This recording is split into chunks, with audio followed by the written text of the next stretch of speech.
Hey guys, this is Comic and today I'm doing a review for The Legends of Tomorrow, the season premiere. So let's start talking about this episode. So of course, just a little disclaimer or update.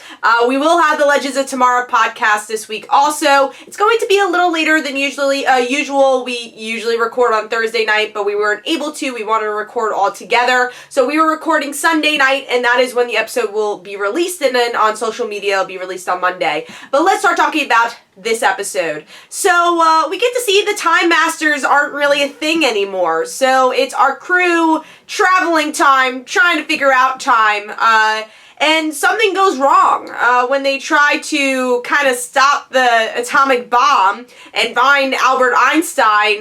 They ruin time, and they kind of have to get out of it, and Sarah wants to defeat Damien Darhk. Damien Darhk is kind of this key player of changing time, and we see maybe Rip Hunter die, we don't know, just to save his team.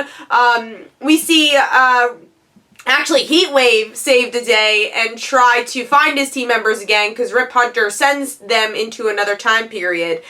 They all gather together again, they're a team, and also with the added member of Citizen Steel, which they don't actually say his name here, so it was a little hard to figure it out if you don't know his character. But by the end we see the JSA and they're like, hey guys, and that's how the episode ends. We'll see how they encounter the Legends of Tomorrow and see exactly what they want. And we also get to see a little bit of Reverse Flash in this episode, that, yeah, he's teaming up with Damien. So what do I think? I kind of want to talk about Damien Darhk first, because he's the Legion of Doom. Motives were a little weird. I wanted to know his motives a little bit more. I think we jumped into him being in the past very quickly, and then, Reverse Flash shows up, and it was weird, because, my big complaint about Season 1 is that Vandal Savage wasn't a great villain, and here it's a villain we know, which I actually like Damien Darhk, but he still feels a bit cartoonish as Vandal Savage in the first season. So I still think, even though there's villains that we know and love, they need to develop these characters a little bit more and their plans, because that was a little confusing for me in the premiere, and it didn't really have a big effect on overall plot for me. I wanted to know more of the inner workings of that.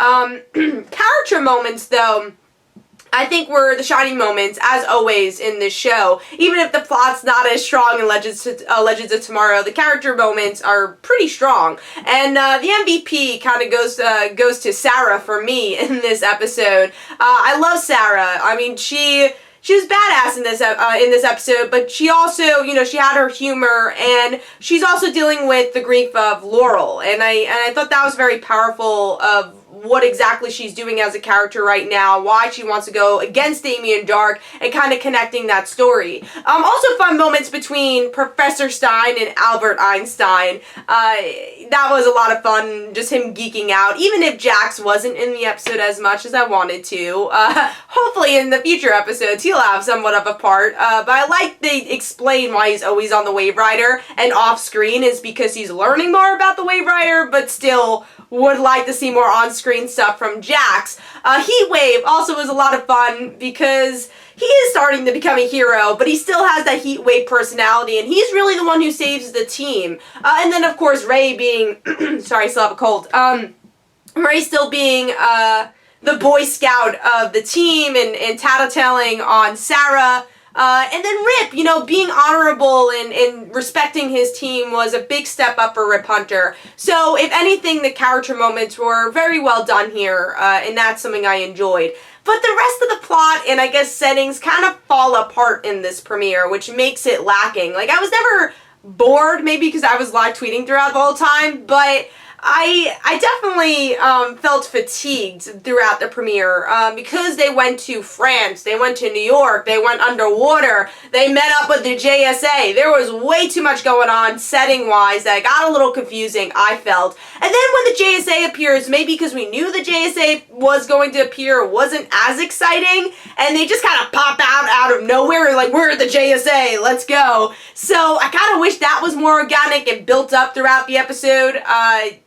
That was weird. So, yes, even though the character moments are good, there's a lot of plot problems in this episode that I hope they can fix once we actually get to know the JSA, and I don't know how long they're going to stay, but the effects were really good. I enjoyed the effects in this episode. So yeah, this was kind of a so-so episode for me. There's definitely parts I enjoyed about it, but it still falls into a lot of the same faults they did in season 1. At least this premiere episode did. Maybe episode 2 and onward, once the JSA is actually in these episodes, we'll see a difference there. But let me know in the comments below what you thought about Legends of Tomorrow. Hope you guys enjoyed. Don't forget to follow me on Twitter. Don't forget to like my Facebook page. Also, description below, there are links for my comic book, Like Father, Like Daughter. And don't forget to like the Facebook page of Like Father, Like Daughter. And I'll see you guys later.